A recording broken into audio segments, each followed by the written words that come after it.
Është një javë e rëndësishme kjo për Kosovën, duke patur parasysh takimin e 27 qershorit që pritet të ndodhë në Washington dhe natyrisht nuk është e vetmja ngjarje që na ka tërhequr vëmendjen atje, kemi dhe dorëheqjen dhe ose më saktë shkarkimin e Vjosa Osmanit dhe marrëdhënia e vështirë e saj me LDK-n dhe për të komentuar pikërisht këtë situatë ne kemi në studio paralele dhe profesorin Elvis Hoxha, pedagog në Institutin Politik të Studimeve Humane. I themi mirëmëngjes dhe falenderojmë që është pjesë e programit tonë. Mirëmëngjes. Mirëmëngjes Elvis. Mirësujgji. Atëherë, na jep një fillimisht donim të jepim rastin, na bëj një përshkrim të asaj se si ti e shikon situatën aktuale shoqërore politike të Kosovës. Tani situata është komplekse sepse rezulton të jetë bërë komplekse nga mënyra se si ne marrim pjesë politike dhe se si formatohet shteti, suvereniteti, gjithë këto element. Nuk është era parë që i analizojmë pikat në këtë këndvështrim. Gjithë analiza e vetëvendosjes, ekzistenca e vetëvendosjes ka qenë pikërisht analizë mbi situatën dhe mënyra si mund ndërhyjmë në situatë. Cili është sot, nëse ne do donim të jepnim një emër sociologjik dhe politik, me që pyetja ishte me elementin sociologjik brenda, sot kemi më shumë se kur një Kosovë të përçarë mes një pushteti të palishëm dhe një populli të nxjerrë jashtë demokracisë. Kaq të ishte, si thua, një frazë që do ta thoshte sakt se çfarë po ndodh sot në Kosovë.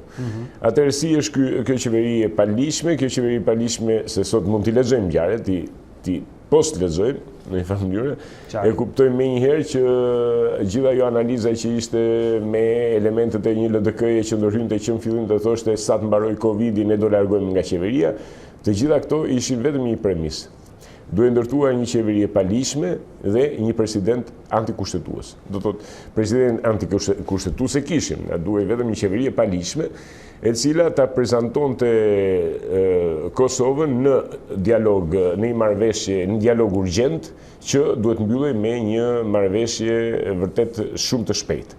Pra, do e shohim se si në kuptimin sociologjik, Kosova është një ndar mes popullit dhe një klike, dhe në kuptimin politik, Kosova është e dobësuar përpara dialogut, pra nuk ka në fakt dialog, ka vetëm marrëveshje. Si ndërhyjet situatë, kjo është çështja tjetër, pastaj ndërhyjet situatë në këtë rast kur Republika është në rrezik, natyrisht nga elementi popull, sepse ajo që e pezulloi gjithë situatën dhe tregoi që ne jemi në institucione pa kthim të mundshëm te ligjshmëria, ishte gjykata kushtetuese që i dha qeverisë Hoti mundësinë të vepronte edhe pse shkelej hapur kushtetuta nga organi që supozohet ta mbrojë kustetutën, gjykata kushtetuese. Pra, në një farë mënyre, ne jemi përpara 27 qershorit, pra kësaj vizite, këtij takimi kaq shpejt, me një Kosovë të merrsisht të dobët. Tani në rangun diplomatik, gjeopolitik, të marrëdhënieve me fqinjët, me cilët edhe Kosova do të futet në bisedë, kemi një disimetri absolute. Vučić del nga një natyrisht në një sistem totalist autoritar, nuk është fare sistemi dëshirueshëm ai që ka ndërtuar Vučić në Serbi, por e para del nga një Serbi e parabilituar në rendin moral, në rendin politik ose përfaqësues politik nga një Vučić i cili i përket pjesës më reaksionare të Serbisë dhe me maksimum në votave. Nga ana tjetër, pra kemi qeverinë e palishme të Kosovës dhe një president antikushtetues. Minimumi, gjithmonë kjo ka qenë disimetria e madhe e Kosovës, minimumi i përfaqësimit moral dhe politik Kosovës takohet me minimumin moral historik të Serbisë, por ama me fuqi. Presidenti Thaçi, unë nuk e di sa kujtohet publiku në përgjithësi për zgjedhjen e Thaçit, ka qenë një lloj komedie në parlament, mënyra se si Isa Mustafa mbyllte votat e 2-3 vota për Thaçin, që Thaçi zgjidhej president, dhe jashtë ishte policia dhe gaz lotësjellës në një sasi të tmerrshme që mbronte atë zgjedhje të palishme të Thaçit. Dhe tani, ky president një republike parlamentare dobësuar do shkojë dhe do flasi me një president autoritar. Pra është një situatë e disfavorshme, do tonim për Kosovën që tulet në tryezë për të mbyllur një marrëveshje historike, do e quanim, me Serbinë. Pra nuk është kjo situata ose gjendja në cilën ti do të shkosh në atë tryezë. Absolutisht, pra situata është e tillë që ne reduktojmë, nuk ka dialog, sepse e para dialogu është dobësuar nga që në fundit dialogu është zhvendosur nga përmbajtja e tij. Përmbajtja e tij duhet ishte rehabilitimi pikërisht të dy fqinjve kundrejt njëri tjetrit. Përkundrazi ne kemi shkuar në një shkatrim të elementit Kosovë. Dhe e dyta është bërë monolog, sepse në aspektin e subjektivitetit ose sovranitetit, pjesa subjektive e Kosovës që përbën sovranitetin e saj, është dobësuar plotësisht. Çfarë do thotë është dobësuar? U hoq menjëherë nga kjo qeveri reciprociteti, lëvizja e parë. Qeveria e Hotit hoqi atë që Hoti kishte pas për angazhim si parti në zgjedhje, reciprocitetin. Dhe nuk e di, nuk e kuptova fare, nuk është kuptuar fare cili është motivi që mund të heqë reciprocitetin një shtet me dëshirën e vet. E dyta ishte angazhimi i Hotit premtoi Zenicën, po Zenica ka qenë një projekt i cili vërtet është një kancerizim, është përtej bosnjikëzimit, që kemi thënë bosnjizimit të Kosovës, Zenica e copton strukturalisht territorin e Kosovës. Dhe e treta i propozoi Thaçit në fillim para një jave të prezantojë, të përfaqësoj Kosovën në këtë marrëveshje. E katërta, vetë Hoti është përfaqësues shumë i dobët, është i 7 herë më pak vota më shumë se 7 herë më pak vota sesa Vjosa Osmani, do të e uli potencialin e LDK-s në qeverisje përballë presidentit antikushtetues. Domethënë në fundit të gjitha këto lëvizje me listën serbe që e bëri kusht të plot të qeverisjes vet, me zgjedhjet e Serbisë që i pranoi, po i respektoi tmerrsisht realizoheshin në veri, kur zgjedhjet në Podujev, zgjedhjet ku duhet marrin pjesë shqiptarët, nuk po i bëjnë të mundura. Do të gjithë këto element ishin një angazhim kriminal ndaj shtetit të Kosovës, ndaj përfaqësimit dhe legitimitetit të shtetit të Kosovës nga ana e qeverisë. Pra kjo qeveri kishte vetëm një pikë në program, këtë e kemi thënë paraprakisht, para se të krijohej, është të dobësojë sovranitetin dhe përfaqësimin e Kosovës përpara se të shkojmë në 27 qershor në këtë dialog, i cili do rezultojë pra dialogu i dy forcave që janë disimetrikisht të kundërta, njëra se ekziston, tjetra ekziston shumë autoritare. Prandaj në këtë rast dialogu reduktohet marrëveshje. Gjithë kjo ndodh edhe sidomos edhe në një klim të tillë ku shikojmë edhe largimin e zonjës Vjosa Osmani. Ju si do ta komentonit, qoftë edhe gjestin që u bën ndaj saj, por natyrisht edhe mënyrën se si ajo ka menaxhuar gjithë këtë situatë, pra duket shumë e kujdesshme, nuk ka bërë deklarata që ndoshta mund të ishte shumë i justifikuar për t'i bërë për mënyrën se si ajo u largua. Pra si e shikoni figurën e saj? Ka një figurë e cila ka qenë shumë e hapur dhe në bashkëpunimin që ka patur edhe me zotin Kurti. Pra dukeshe, si thua, shpresa e një politike të re në Kosovë. Duket një shpresë e vrarë kjo në të paktën e parë për së jashtëmi. Kur ne ndërmorëm nismën e koalicionit, në fakt propozuar nga vetëvendosja atëherë koalicion para zgjedhor me LDK-n, të cilin LDK e shmangu me idenë që do të fitonte, patjetër do të ishte partia parë. Pastaj rezultoi ky koalicion postzgjedhor, i cili u bën në emrin e Vjosa Osmanit, që mblodhi votat, numrin më të lartë të votave ndonjëherë të LDK-s. Ishte një kthesë e mirë për LDK-n që arriti atë numër votash në emrin e Vjosa Osmanit. Nuk do themi që Vjosa Osmani ka marrë të gjitha votat LDK, jo. Por ka qenë një element shumë i rëndësishëm. Pikërisht ishte një emër shumë i zgjedhur për të përfaqësuar një LDK që deri diku shkonte dhe e zhvendoste veten nga politika e saj e paqes, e stabilitetit dhe koalicionit me Thaçin. Koalicionit përhershëm me Thaçin. Kështu që Vjosa Osmani përbënte ringjalljen e LDK-s, ose rifutjen politikë të LDK-s. Me faktin që është njëri pa korruptuar, ky ishte një element shtesë. E treta ishte elementi femror, që shumë i rëndësishëm politikën e Kosovës, është një rigjenerim i plot, dhe kësaj radhe gruaja nuk erdhi me funksionet e uzurpatores një pushteti për hir të diskriminimit tepruar, edhe tani do të del në nuk ka ekstravagancë te Vjosa Osmani. Vjosa Osmani ka një autoritet, një personalitet që e propozon gruan jashtëzakonisht vërtet me një elegancë, po them, me një autoritet të shtjellur. Kështu që në momentin kur ky personazh përbën një problem të madh përballë pushtetit patriarkal të burrave të LDK-s, që së dyti nuk e kam forcën e përfaqësimit sepse shumica prej tyre nuk janë këta të kryesisë, nuk janë më të prezantueshëm publik, nuk fitojnë më asnjë, nuk fitojnë më vota, nuk. Po Elvis, se e kuptoj këtë që pyetja që dua të të bëhesh kjo. Këta burrat e LDK-s nuk e kuptojnë që janë duke prerë degën ku kanë hipur, sepse janë me votat e Vjosa Osmanit atje dhe do të ketë sërish zgjedhje dhe kjo që ata bën ishte një veprim tepër i ulët, le ta themi, domethënë nga ana e burrnis zero. Nuk mendojnë ata se ka një të ardhmen politik e cila do të ndeshkojë? Blendi, kjo është pyetje kyçe, e cila nuk është pyetje më politike, është pyetje antropo, gjenetike dhe psikologjike. Do thotë, unë nuk di çfarë përgjigje të jap një pyetje e tillë, sepse pyetja mbart një paradoks. Do thonë LDK-ja natyrisht është një parti që shkon drejt vetvrasjes, por këtë vetvrasje e kryen për hir të kryetarit, të saj. Këtu ajo çka është problematike është si të tjerë, tash soptojmë tani LDK-n, siç LDK-ja ndau një popull nga forca, nga pushteti vet që përfaqëson, tani ta ndajmë LDK-n. LDK-ja po ashtu këtë konflikt prezanton. LDK-ja ka një kryesi e cila nuk përfaqëson më votuesën e vet.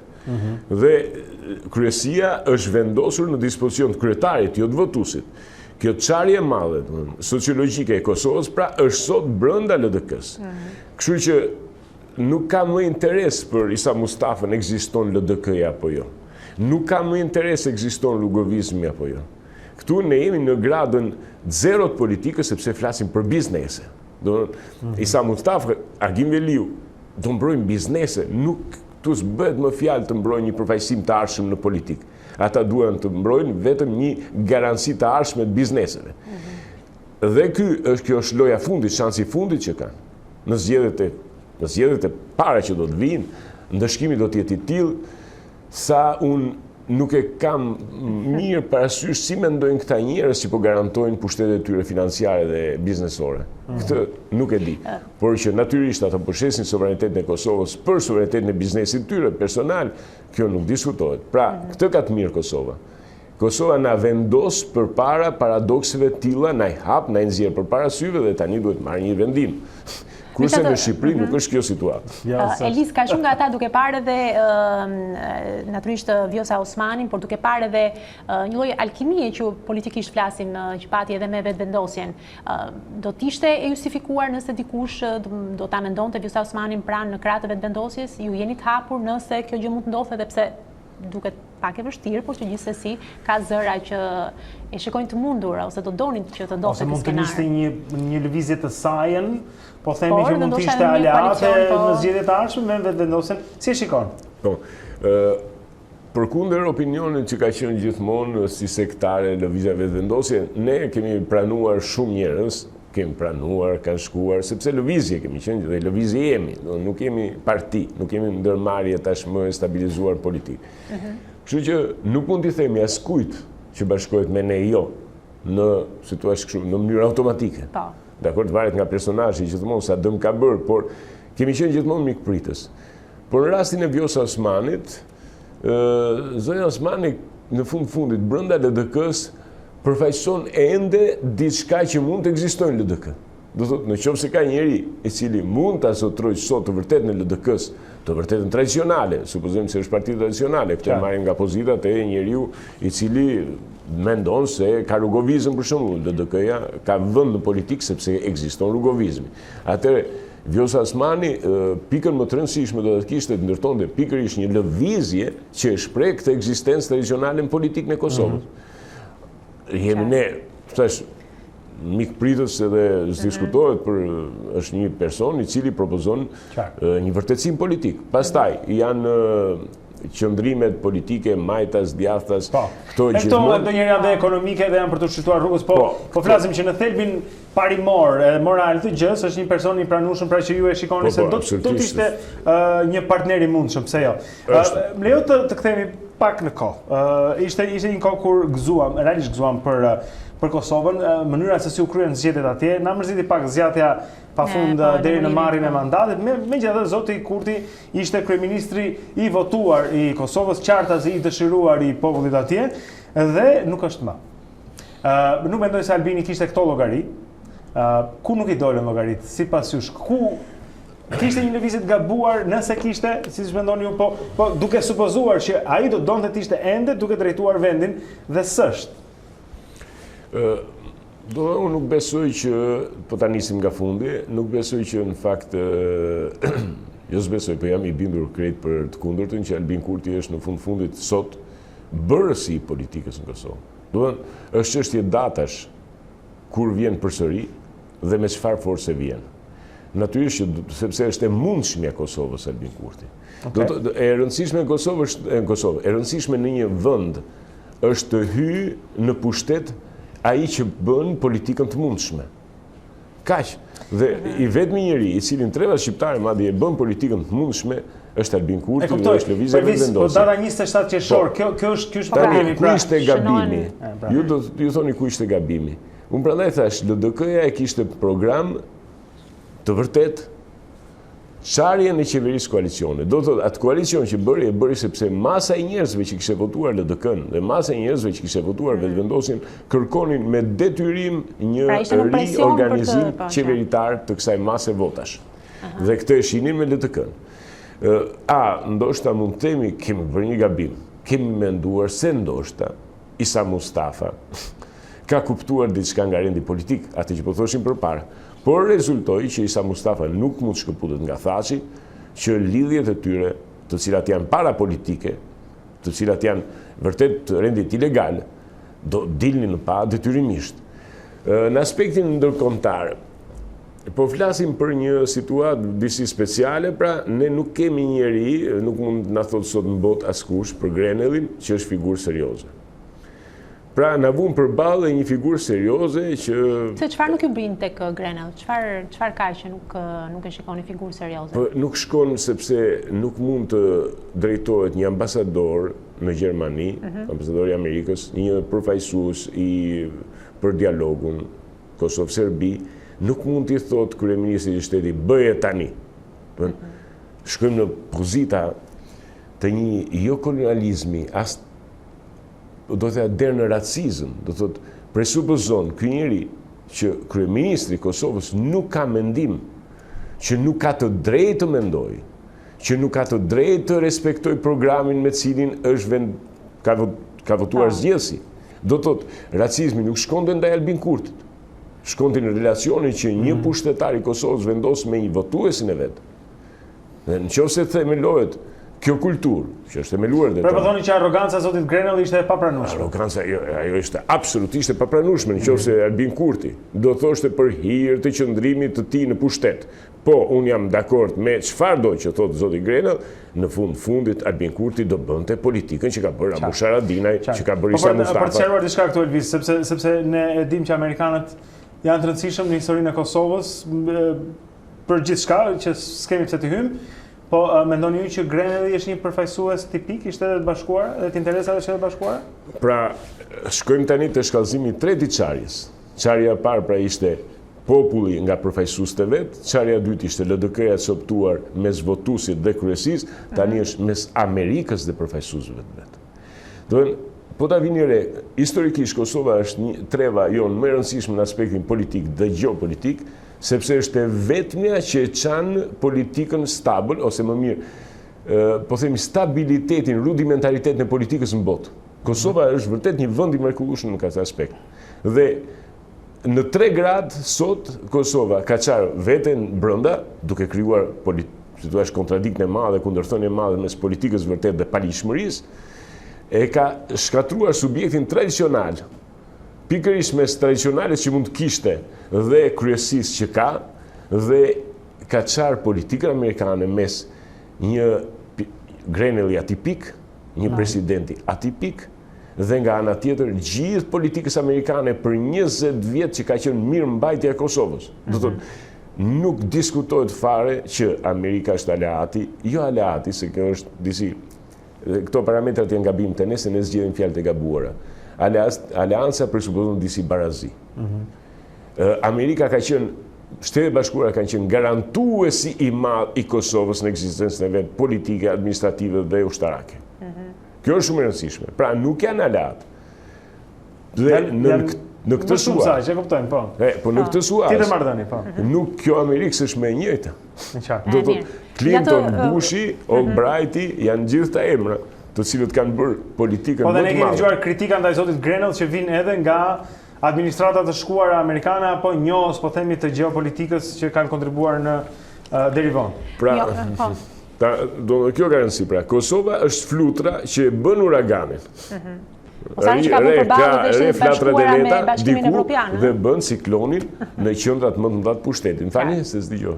Jo, po thoja në këto gjëra që arrin të bëjë kjo Kosovë e vogël, po thoja që ka vënë përballë dhe Shtetet e Bashkuara të Amerikës dhe Bashkimit Evropian, sepse është, si thua, ka edhe një skizëm tjetër atë midis BE-s dhe SBA-s, pra. Arrin ta bëjë edhe këtë. Ne radhisim skizma sepse jo janë të rëndësishme, sepse ne pse huqëm ne, po ta themi kështu, ne kemi huqur si shtet shqiptar raportin historik që na krijoi Kosova ne me botën. 20 vjet përpara ne kemi qenë kryefjala e temave të politikës dhe kryefjala e organizimeve gjeopolitike. Çfarë do këshilloni Albin Kurtin për ta mbyllur në vijim? Çfarë bën Albin Kurti dhe vetvendosja? Albin Kurti dhe vetvendosja, po zgjedhjet janë. Ju folët për zgjedhjet pak më herët unë e vura re. Për zgjedhjet e radhës, kurdo qofshin thatë, është çështje numrash. Pra vetvendosjet do të hyjnë në zgjedhjet e ardhshme për fituar.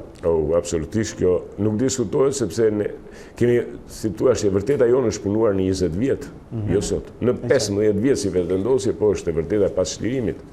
Është punuar që nga rilindja kombëtare, nuk kemi ndryshuar tema. Ne jemi besnik të asaj që ekziston si politikë shqiptare. Ne nuk jemi besnik të bizneseve lokale ose bizneseve private. Këtu ndryshon, prandaj fitoria vetvendosjes zgjedhjeve të ardhshme është Po e do të thënë këtë që është me mjete demokratike, me vot, pra jo me ndonjë formë tjetër, nuk e di se u fol që mund të kishte, nëse ka, nuk e di. Këtu nuk garantoj sepse në qoftë se marrëveshja e 27 qershorit që mund të kalojë nëpër lojra, datash, në ditësh, vonesash, hotelesh, ne do shohim, vërtet mund të shohim dhe kjo. Pra mund të shkrepi diçka tjetër, po thoni, nëse nuk është marrëveshja e dur. Aty ju them të drejtën, nuk i përket në thelb vetvendosjes më. I përket popullit të dali dhe të mbroj suverenitetin e vet. Pavarësi. Shumë mirë. Faleminderit shumë Elvis Hoxha, pedagog i filozofisë, këshilltar i zotit Kurti gjithashtu. Ju falenderoj për kohën sot. Faleminderit për ftesën. Ditë mbarë.